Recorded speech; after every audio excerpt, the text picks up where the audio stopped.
Merhabalar, hoş geldiniz arkadaşlar. Bu videoda bu gördüğünüz tığ işi hırkanın yapımını anlatacağım. Bu tığ işi hırkayı bir önceki yelek videosunda bahsetmiştim. O yeleğin modelinden, yani o yeleğin hırkalaştırılmış hali. O videoda da belirtmiştim bu yeleğin hırkasını çalışacağım diye. İşte o hırka da böyle bir hırka oldu ve çok tatlı oldu bence. Çok hoşuma gitti. Bu hırka arkadaşlar yelek gibi aynen 38-40 beden. Fakat büyütülmesi ve küçültülmesi son derece kolay. Küçültmek için şu robadaki dilimlerden bir dilim eksik örebilirsiniz. Büyütmek için de robadaki dilim sayısını bir dilim daha fazla örerek büyütebilirsiniz. Yaka kısmına hiç dokunmadan, yani yakayı aynı sayılarla başlayarak. Burada gördüğünüz bu düğme ve iliklerin nasıl yapıldığını bir önceki yelek videosunda anlatmıştım. Şimdi bu hırkanın yapımı için ilk önce yelek videosundan başlamanızı öneriyorum. Çünkü roba kısmı ve beden kısmı o videoda yer alıyor.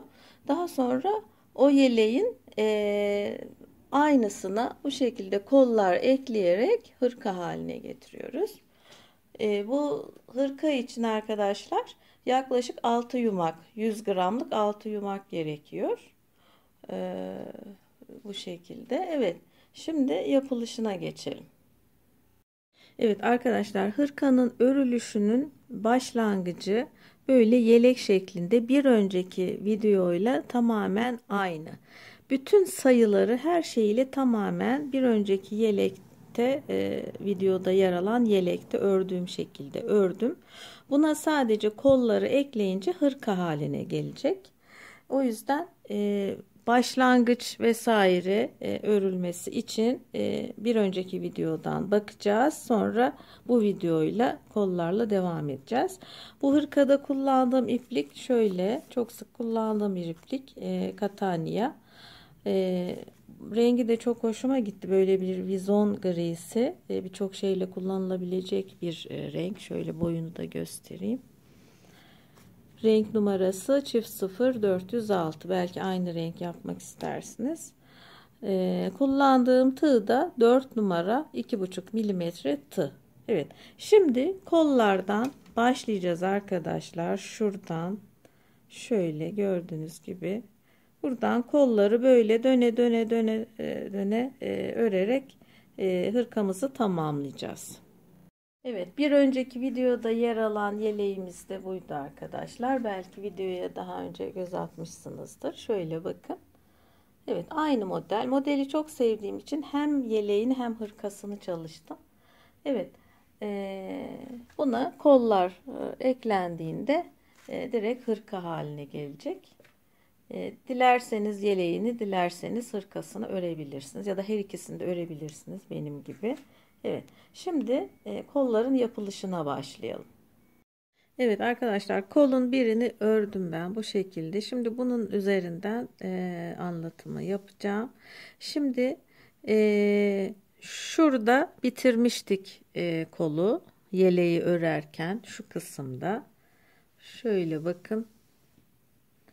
Yeleğimiz şöyleydi. 1, 2, 3, 4, 5 dilim vardı. Burada da şöyle 1, 2, 3, 4, 5 dilim. Burada yelek bitiyor. Şimdi şuradan itibaren bakın şöyle kolu ördüm. Toplam kaç model örmüş oluyorum? 1, 2, 3, 4, 5, 6, 7, 8, 9 model ördüm ben.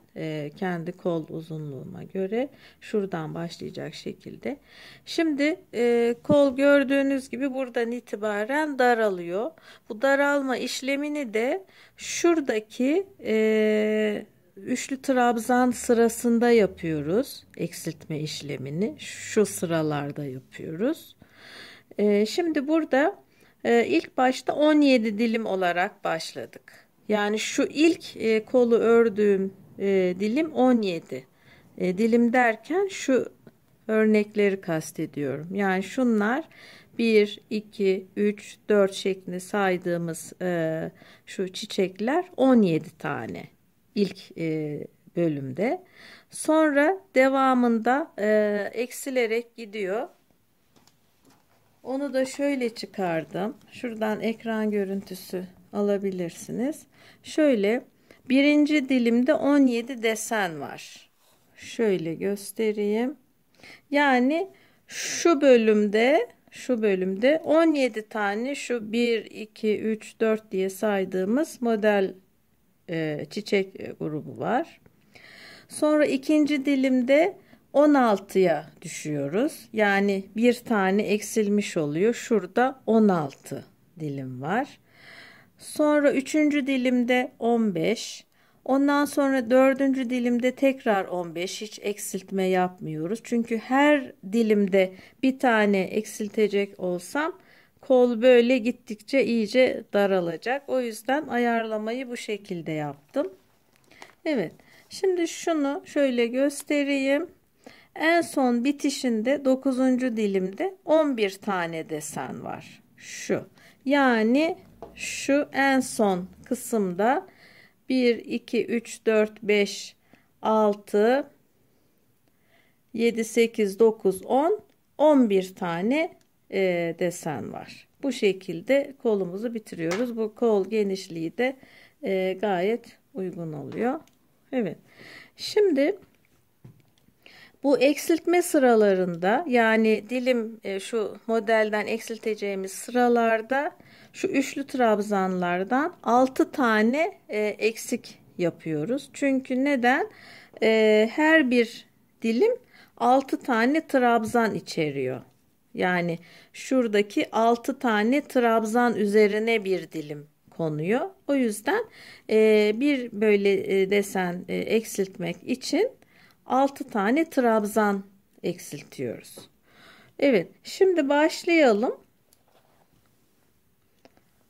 Evet, şu kısımdan şöyle örmeye başlayalım. Normal örgü modelimizi bir önceki videoda gösterdiğim şekilde örneğimizi buradan itibaren oluşturmaya başlayacağız. Evet, şimdi trabzan üzerine şu sırayı oluşturuyoruz. Şu sırayı. Şimdi başlayalım.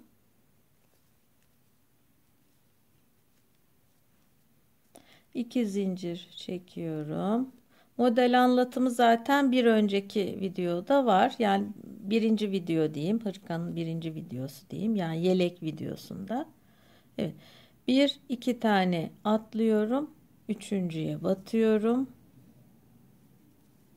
Üçlü trabzan. Bir, iki zincir. Aynı yere.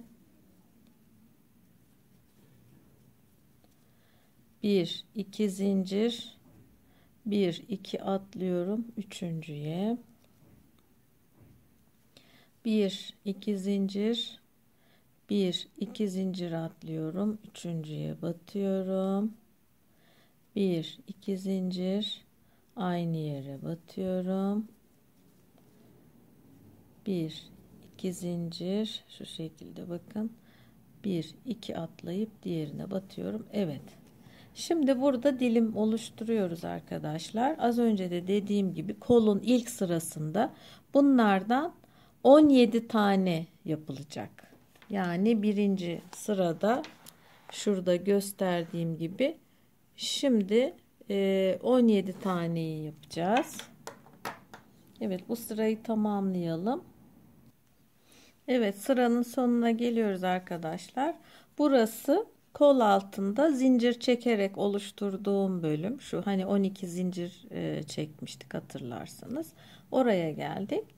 Şöyle normal böyle göz kararı buraya da 2 dilim yapacağım. 1 2 zincir. Şöyle herhangi bir yere batıyorum.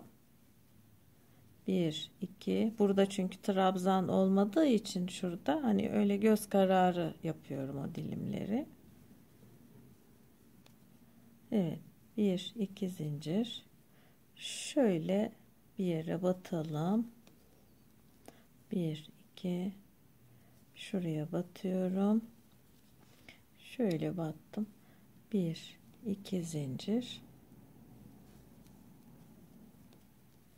ve 1 2 zincir çekip başladığım yerin dibine şöyle yine batıyorum. Evet, bir zincir çekeyim. Şöyle sayalım. Burada az önce de dediğim gibi birinci dilimde 17 tane desen olacak. Sayalım şimdi. Şöyle 1 2 3 4 5 6 7 8 9 10 11 12 13 14 15 16 17 desen oldu. Şimdi devam edelim. Normal örneğimize devam ediyoruz. Evet. Buradan şöyle ip yürüterek, zincir yürüterek başa geliyorum. Şöyle bakın. Şöyle sık iğne yapmadan ip yürüttüm. Evet. Şimdi burada normal örneğimiz şuydu. Şu sırayı yapıyoruz. 1 2 zincir çek, dola. İkisini bir al. 1 2 bekletiyoruz. Bir alıyoruz. 2 zincir, yine aynı şekilde bekletiyoruz. Hepsini bir alıyoruz. 2 zincir. Evet, bu şekilde devam edelim arkadaşlar. Şu ilk dilimi bitirelim, yani ilk örneği bitirelim. Şu üçlü trabzan sırasına kadar gelelim. Evet arkadaşlar, birinci örnek modeli tamamladık. Şöyle bakın, buradan başlayarak şu şekilde. Şimdi bir sonraki modelde eksiltme yapacağımız için şöyle 17'den 16'ya düşecek. Dolayısıyla 6 tane trabzan eksilteceğiz. Şimdi normal modelde biliyorsunuz, bu sırada her boşluğa 2 tane üçlü trabzan yapıyorduk. Şöyle bakın. Bu sırada bir model eksilteceğimiz için 6 tane trabzanı eksik yapmamız gerekiyor. Yani her bir model 6 trabzan içeriyor demiştim. Her bir modele 6 trabzan düşüyor demiştim. Evet. Onun için 6 tane trabzan eksilteceğiz. Toplam bir sıra şu sıranın içinde. Bunun bir sayısı yok. Hani 3 trabzanda bir, 10 trabzanda bir eksilteceğiz diye. Göz kararı onu 6 tane eksilteceğiz. Şöyle. Şimdi boşluklara ikişer tane yapalım. Şöyle devam ederken mesela şurada buna 2 değil de 1 yaparak bir tane trabzan burada eksiltmiş oluyoruz. Bakın, 2 yerine 1 trabzan yaptım. Şimdi devam edelim gene 2 trabzan yapmaya her bir boşluğa. Böyle hani doğaçlama, belli bir kuralı yok. Yeter ki bu sırada 6 tane trabzan eksik yapalım. Evet, şimdi gene bir tane yapıyorum buraya. Sonra diğerine devam ediyorum böyle. Toplam 6 kere bir trabzan örerek eksiltmiş olacağız.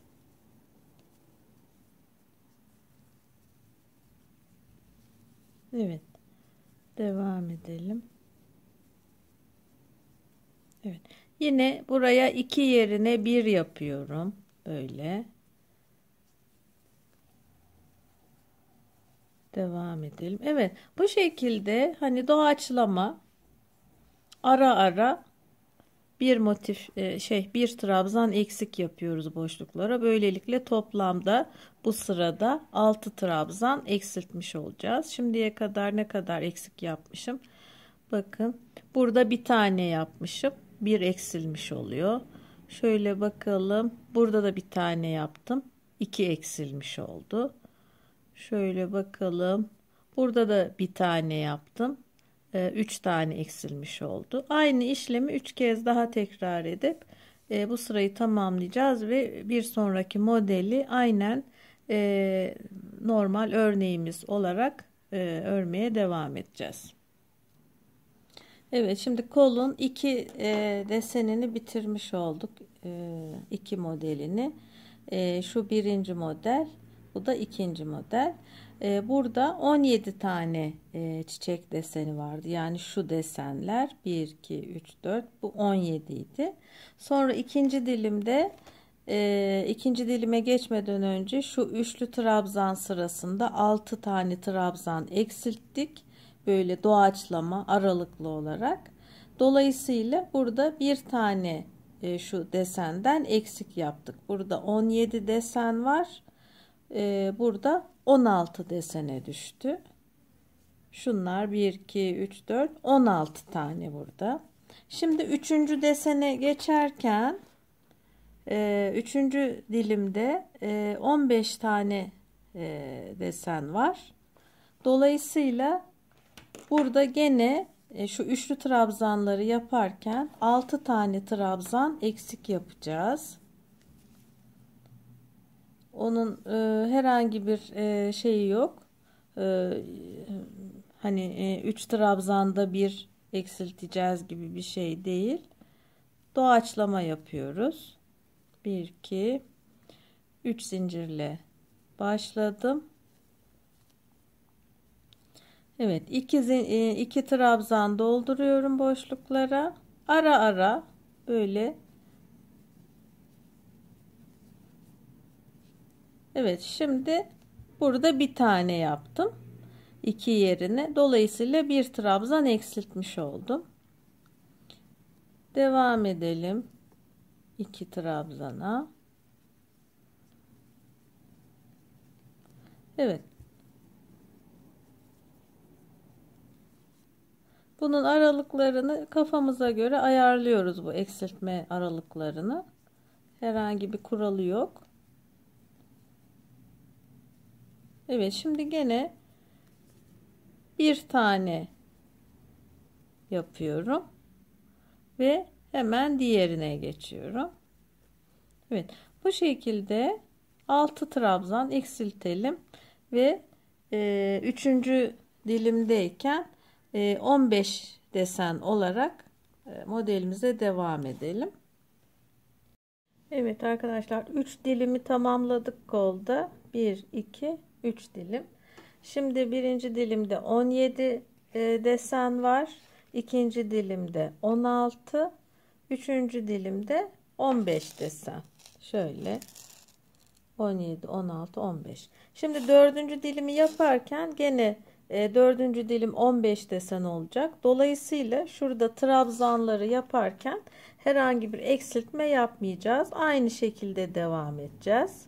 Her boşluğa 2 tane trabzan doldurarak. Daha sonra şu verdiğim çizelgeye uygun olarak dilimleri tamamlayınca zaten kolda tamamlanmış oluyor. Evet, bu şekilde devam edelim. Evet arkadaşlar, hırkanın diğer kolunu da tamamladım.